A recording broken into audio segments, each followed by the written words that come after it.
ආයුබෝවන් මගේ යාළුවෝ හැමෝටම. මං අද ඔයාලට අරගෙන ආවේ ආප්පතාච්චියක් පදම් කරගන්න විදිය. ඉතින් මං ඕගොල්ලන්ට අද ක්‍රම තුනක්ම කියලා දෙනවා.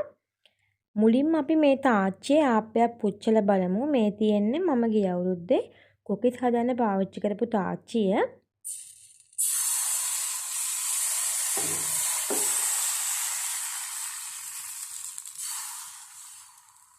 ආප්ප බැටර් එක හදන වීඩියෝ එක මං ඔයාලට වෙන දවසක අරගෙන එන්නම්.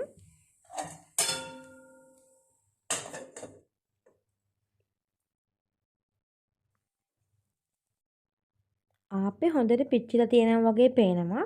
මැද්දෙන් හොඳට පිපිලා තියෙනවා.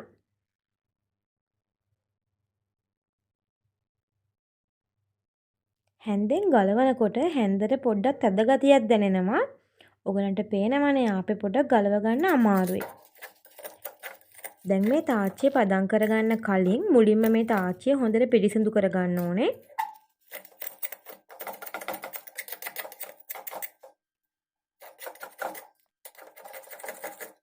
මම දැන් මේ කෑලි ටික සේරම සූරලා අයින් කරගන්නවා.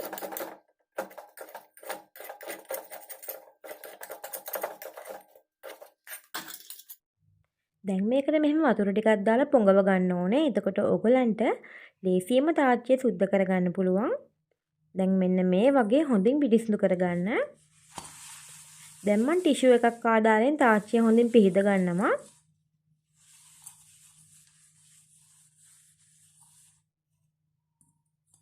අද මම ඕගලන්ට ක්‍රම 3ක් කියලා දෙනවා කිව්වනේ. ඒ ක්‍රම 3ෙන් කොයි ක්‍රමේ කරන්නත් කලින් මෙන්න මේ පියවර අනිවාර්යයෙන්ම කරන්න ඕනේ. ඕගොල්ලොන් ගාව තියෙනවා නම් හීනි වැලිකඩ දාසියක් අරගන්න. මේකේ ගහලා තියෙන්නේ B600 කියලා. මම දැන් මගේ තාච්චියේ තියෙන කඩතොරු ටික හොඳට මැද ගන්නයි හදන්නේ.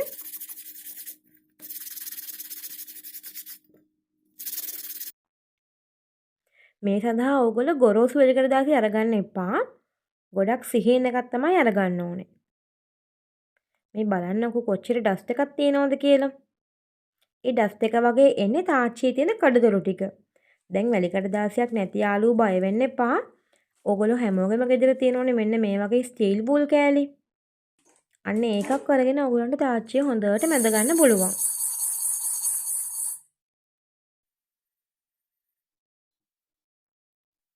මේ බලන්නකෝ ඒකටත් හොඳට සුද්ධ වෙනවා. අතට සිනිඳු ගතියක් දැනෙනකම්ම හොඳින් මැද ගන්න ඕගොල්ලෝ තාච්චිය. මෙන්න මේ බලන්නකෝ පේපර් සර්වියට් එකට කොච්චර කුඩු වෙනවද කියලා. මම දැන් ඕගොල්ලන්ට පළවෙනි ක්‍රමය කියලා දෙන්නම්. මේ සඳහා අපිට අවශ්‍ය වෙන්නේ පාවිච්චි කරලා ඉවත් කරන පොල් කුඩු. පොල් කුඩු ටිකක් වැඩිපුර අරගන්න තාච්චියෙන් 3 කාලක් විතර පිරෙන්න අරගන්න ඕනේ.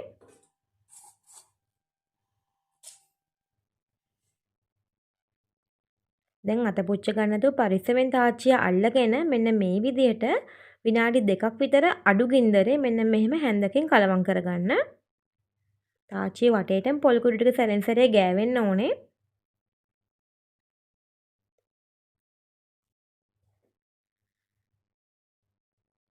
ඊට පස්සේ අපිට මේකට ඕන වෙනවා ඇල් වතුර. පොල් කුඩු ටික වැහෙන ගානටම ඇල් වතුර දාගන්න.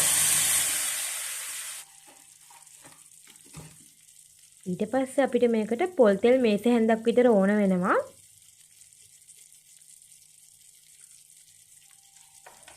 පොල් තෙල් මේස හැන්දක් විතර දාලා ඕගොල්ලෝ මේක අඩු ගින්දරේ තඹ ගන්න ඕනේ විනාඩි 20ක්.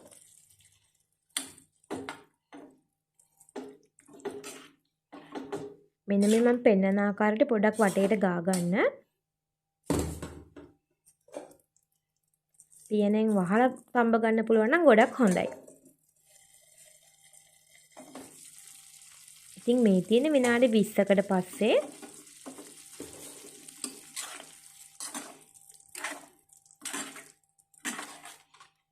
දැන් ඕගලන්ට පුළුවන් මේ ටික අයින් කරගන්න. දැන් මේ ටික අයින් කරලා තාච්චිය ආයේ හොදන්නේ නැහැ. සබන් නම් කොහොමත් පාවිච්චි කරන්නේ නැහැ. මේ ටික අයින් කරලා හොඳට ටිෂු එකකින් තාච්චිය පිහිද ගන්න.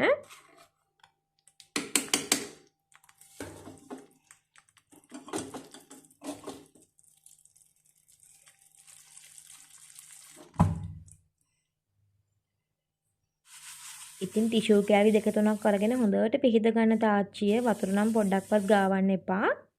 දැන් මේ තාච්චිය පොඩ්ඩක් ඕගලන්ට පිහිදනකොට තේරෙයි නිකන් මේ ඇලුමිනියම් පාටට වගේ තියෙනවා. ඒ තියෙන්නේ අපි ඉස්සර වැලිකඩ දාසියේ මැද්දානේ.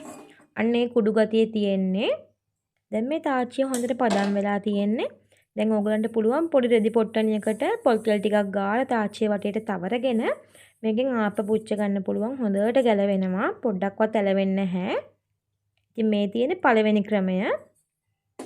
ඊළඟට මම ඕගලන්ට දෙවෙනි ක්‍රමය කියලා දෙන්නම්. මේ සඳහා අපිට ඕන වෙන්නේ ගොරකා. ගොරක කෑලි 12ක් විතර අරගන්න. දැන් ඒ ටික තාච්චියට දාලා ඒක වැහෙන්න 3 කාලක් විතර වතුර දාගන්න. ඊට පස්සේ මේක විනාඩි 20ක් විතර හොඳට පියනෙන් වහලා තඹ ගන්න ඕනේ. මේ බලන්නකෝ මෙන්න මේ වගේ හොඳට තඹ ගන්න.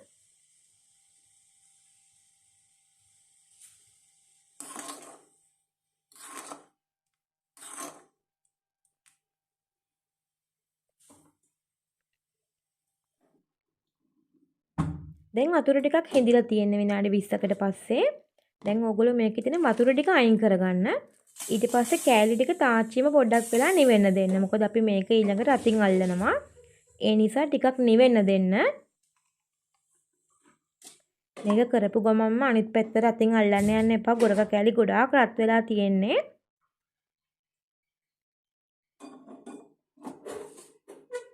මම ඕගලන්ට වීඩියෝ එක දික් වෙන නිසා මේ විදිහට ටක් ගාලා පෙන්නන්නම්. මෙන්න මේ වගේ අතුල්ල ගන්න ඕනේ.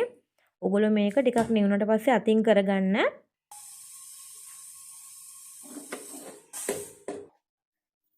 මෙන්න මේ වගේ තමයි වටේ ගා ගන්න ඕනේ.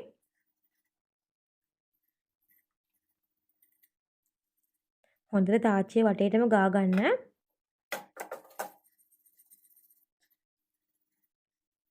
මම වීඩියෝ එක ෆාස්ට් එකට දාලා තියෙන්නේ. ඔයගොල්ලෝ හිමීට කරගන්න. දැන් මෙන්න මේ වගේ අතුල්ලා ගත්තට පස්සේ ඔයගොල්ලෝ මේක ආයි හොදන්න එපා. ටිෂූ එකකින් පිහිද ගන්න ඕනේ. ඉස්සෙල්ලා වගේම තමයි. ඔයගොල්ලෝ තාච්චියක් පදම් කරාට පස්සේ කොයි වෙලාවකවත් ආයි වතුර ගන්න යන්න එපා. මෙන්න මේ වගේ පොඩ්ඩක් පිහිද ගන්නවා. දැන් මේ දෙවෙනි ක්‍රමයටම තව පොඩි දෙවෙනි පියවරක් තියෙනවා. දැන් පළවෙනි ක්‍රමයේදී අපිට නිකම් පොල් තෙල් ටිකක් ගාලා මේක මේ ආප හදා ගන්න පුළුවන් වුණානේ. හැබැයි දෙවෙනි ක්‍රමයේදී අපි ගොඩක දැම්මට පස්සේ මෙන්න මේ පියවර අනිවාර්යෙන් කරන්න ඕනේ. තාච්චියට තෙල් ටිකක් දාලා බිත්තර කහමදේ විතරයි. සුදු මදේ ගාවන්නවත් එපා. ඒකට හේතුව මම ඕගලන්ට තව ටිකකින් පෙන්නන්නම්. කහමදේ විතරක් දාලා මෙන්න මේ විදිහට හොඳට බෙද ගන්න. ආයෙත් මතක් කරනවා මම සුදු මදේ නම් ගාවන්නවත් එපා ආප්ප හදන තාච්චියට.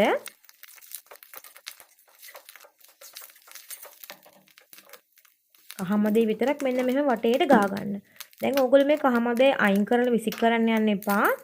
ආප පුච්චන වෙලාවට ආයෙත් මේක නිකන් හරි ආප ගැලවුන්නේ නැත්තම් ආයෙත් පාරක් මේ කහමදේ දාලා ඕගලන්ට පොඩ්ඩක් මෙන්න මේ වගේ මේ වටේට මේ ගාගත්තාම ආපහු තාච්චිය පදම් වෙනවා. ඒ නිසා විසික් කරන්න එපා. පැත්තකින් තියලා තියාගන්න.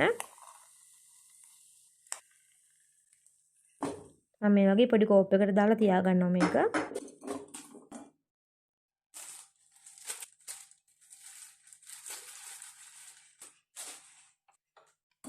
දැන් මේ තාච්චියේ දෙවෙනි ක්‍රමය මම ඔයගලන්ට කියලා දුන්නා. දැන් මේක පදම් වෙලා තියෙන්නේ හොඳටම. දැන් ආයෙ වතුර වලින් හොදන්න කරන්න යන්න එපා. මේක රෙදි කෑල්ලකින් හරි ටිෂූ එකකින් හරි පිහිදලා ඔයගලන්ට ආප්ප ටික හදා ගන්න පුළුවන් ලස්සනට. දැන් මේ තාච්චිය හොඳටම පදම් වෙලා තියෙන්නේ. දැන් අපි බලමු තුන්වෙනි ක්‍රමය මොකක්ද කියලා. මේකෙදි ඔයගලන්ට ඕන වෙන්නේ පොල් තෙල් මේස හැඳි දෙකක්. මේ සඳහා බැදුම් තෙල් පාවිච්චි කරන්න එපා. හොඳ පිරිසිදු පොල් තෙල් පාවිච්චි කරන්න. පොල් තෙල් නැති කෙනෙක් ඉන්නවා නම් ඕගලන්ට පුළුවන් තල තෙල් පාවිච්චි කරන්න. ඒ තෙල් දෙක ඇරෙන්න වෙන මුකුත් තෙල් පාවිච්චි කරන්න එපා. දැන් තාච්චිය අඩු ගින්දරේ රත් කරගන්න ඕනේ.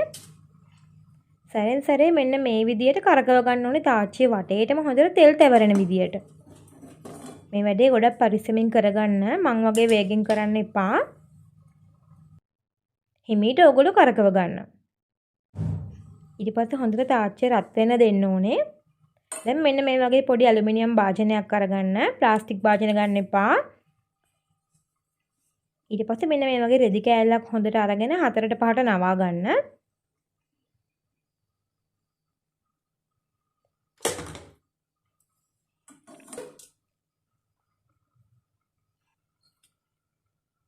දැන් අපි මේ තෙල් ටික වටයක් කරකවලා ඒ තෙල් ටික අපි අයින් කරගන්නවා. අත පුච්ච ගන්න නැතුව පරිස්සමෙන් කරගන්න ඕගොල්ලෝ. ඊට පස්සේ රෙදි කෑල්ලෙන් හොඳට අපි තෙල් ටික පිහිදනවා. ඊට පස්සේ ආයෙ විනාඩියක් විතර තාච්චිය රත් වෙන්න දෙන්න. ඊට පස්සේ නැවතත් අපි අර අයින් කරපු තෙල් ටිකම දාගන්නවා තාච්චියට. දැන් ආයෙත් අපි කලින් කරා වගේ තාච්චියේ වටේටම තෙල් ටික ගෑවෙන විදිහට කරන්න ඕනේ.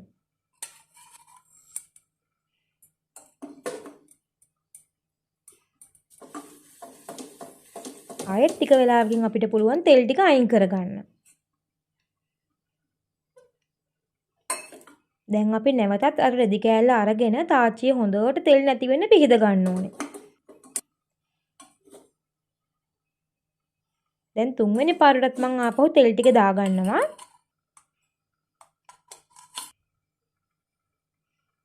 දැන් ආයෙ හොඳට කලවම් කරලා පොඩ්ඩක් රත් වෙන්න දෙන්න.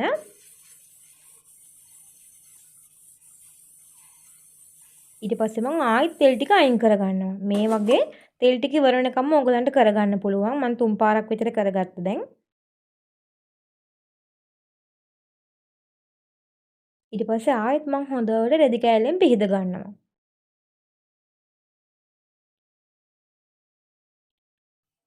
දැන් මේ තාච්චිය හොඳටම පදම් වෙලා තියෙන්නේ. ඕගලන්ට පුළුවන් දැන් මේකෙන් ආප්ප හදාගන්න. දැන් ඕගොල්ලෝ මුලින් අර මම පෙන්නුව රෙදි කෑල්ලක් මෙන්න මේ රෙදි කෑල්ලයි මෙන්න මේ තෙල් දීසියයි ඕගලන්ට ඕන වෙනවා ඉස්සරහට ආප්ප හදද්දී සැරින් සැරේ ඕගලන්ට පුළුවන් පොඩ්ඩක් පිහිද ගන්න ආප්පයක් ගැලවුන්නේ නැති වුණාම. එතකොට අර මම මුලින් පෙන්නුවේ බිත්තර කහමදයක්. ඕගොල්ලෝ ගොරක වලින් පදම් කරොතින් තාච්චිය අන්න ඒ බිත්තර කහමදේ අයින් කරලා තියාගන්න. ඕගලන්ට ආප්ප නිකන් හරි හදද්දි ගැලවුන්නේ නැත්නම් ආයෙත් පොඩ්ඩක් රෙදි කෑල්ලෙන් පිහිද ගන්න පුළුවන්. එහෙම නැත්නම් බිත්තරේ පොඩ්ඩක් දාලා ආයෙ තාච්චියේ වටේට ගා ගන්න පුළුවන්. වැදගත්ම දේ තමයි පදම් කරගත්ත තාච්චිය ඔයගොල්ලෝ නැවත නැවත වතුරෙන් හොදන්න යන්න එපා. එතකොට පදම් ගතිය නැති වෙනවා. දැන් මගේ තාච්චිය හොඳට පදම් වෙලා තියෙන්නේ. මම දැන් ආපහු ඔයගොල්ලන්ට ආප්පයක් පුච්චලා පෙන්නන්නම්.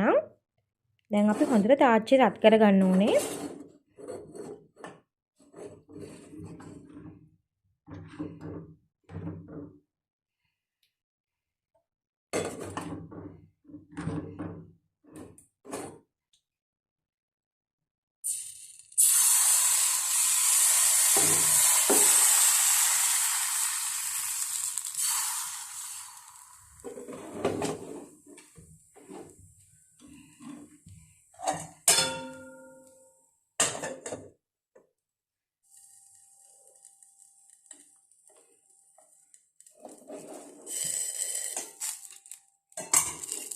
ඉතින් අපේ ආපේ හොඳට පිච්චිලා තියෙනවා. අපි දැන් බලමු ගැලවෙනවද කියලා. ඉතින් මේ බලන්නකෝ හරිම ලේසියෙන් ඔයගලන්ට ගලව ගන්න පුළුවන් මෙන්න මේ වගේ. මේ බලන්න හරිම ලස්සනට ආපේ ගැලවිලා එනවා. හොඳට පදම් වෙච්ච තාච්චියකට හැන්දක් නැතුව මොනවත් ආප ගලවන්න පුළුවන්. මම දැන් ඔයගලන්ට තව එකක් පුච්චලා පෙන්නන්නම්.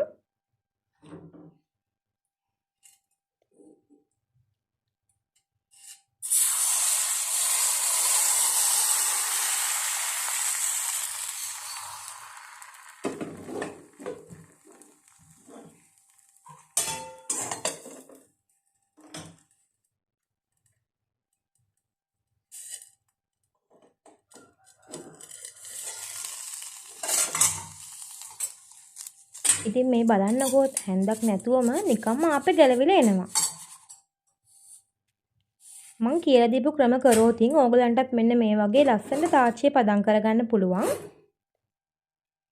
වැදගත්ම කාරණාව තමයි කොච්චර හොඳට තාච්චිය පදම් වුණත් වැඩක් නැහැ. ඕගොල්ලෝ මේ තාච්චිය සැරෙන් සැරේ හොදන්න ගියොතින්. ඒක නිසා ඕගොල්ලෝ මේ තාච්චිය ආප්ප හදලා ඉවරුණාට පස්සේ හොඳට ටිෂු එකකින් පිහිදලා අත්තර කොලයකින් ඔතලා shopping bag එකකට දාලා ගෙට ගහලා තියාගන්න. අත්තුන්ට එම රින්ගන්න බැරි වෙන්න. එහෙම නැත්නම් ඔයගොල්ලෝ සැරෙන් සැරේ හොදන්න ගියොත් මේ තාච්චියේ තියෙන පදම් ගතිය නැති වෙනවා. ඒක ප්‍රධාන කාරණාවක් හොඳට මතක තියාගන්න. දෙවැනි කාරණාව තමයි දැන් මම අද ක්‍රම 3ක් කියලා දුන්නානේ. ඒ ක්‍රම 3ම ඕගොල්ලෝ කරන්න යන්න එපා. එක ක්‍රමයක් විතරක් කරලා බලන්න සාර්ථක වෙනවද කියලා. එක ක්‍රමයක් හරි ගියේ නැත්නම් විතරක් දෙවෙනි ක්‍රමය කරන්න පුළුවන්. මොකද පළවෙනි ක්‍රමය ඔයා කරලා බලලා ඔයාගේ තාච්චියේ පදම් වුණොතින් ආයි දෙවෙනි පාර ඔයා කරන්න ගියොතින් ඒකේ තාච්චියේ පදම් ගතිය නැති වෙන්න පුළුවන්. දැන් මම ඔයාලට කිව්ව මතකයිද කහ මදේ විතරක් බැද ගන්න සුදු මදිය දාන්න එපා කියලා තාච්චියට. ඒකට හේතුව මම ඔයගලන්ට පෙන්නන්නම්කෝ. මේ බලන්න සුදු මදිය දාගත්තාම මෙන්න මේ වගේ වාටියක් ඇලවෙනවා තාච්චිය වටේට. එතකොට අපිට තාච්චිය පදම් කරගන්න හරි අමාරුයි. ඒ කියන්නේ තාච්චිය වටේට සුදු මදිය ඇලවෙනවා. ඒ නිසා තමයි මම කහ මදේ විතරක් පාවිච්චි කරන්න කිව්වේ. ඒකත් මතක තියාගන්න. මීට කලින් ආප්ප හදන්න බයේ හිටියනම් මම මේ කියලා දීපු ක්‍රම වලට තාච්චිය පදම් කරලා බලන්නකෝ. ඕගලන්ට ලේසියෙන්ම ආප්ප හදාගන්න පුළුවන්. ඒ වගේම ආප්ප තාච්චි පදම් කරන්න දන්නේ නැති ඕගලන්ගේ යාළුවෝ ඉන්නවනම් ඒගොල්ලන්ටත් බලන්න මේ වීඩියෝ එක ෂෙයා කරන්න කියලා ආදරයෙන් ඉල්ලනවා. ඒ වගේම ඕගොල්ලෝ දන්නේ නැති මොනවා හරි දෙයක් තියෙනවනම් මට යටින් කමෙන්ට් එකක් දාන්න. මම අනිවාර්යයෙන්ම කියලා දෙන්නම්. එහෙනම් මාව සබ්ස්ක්‍රයිබ් කරන්නත් අමතක කරන්න එපා. ඔයාලා හැමෝටම බොහොම ස්තුතියි.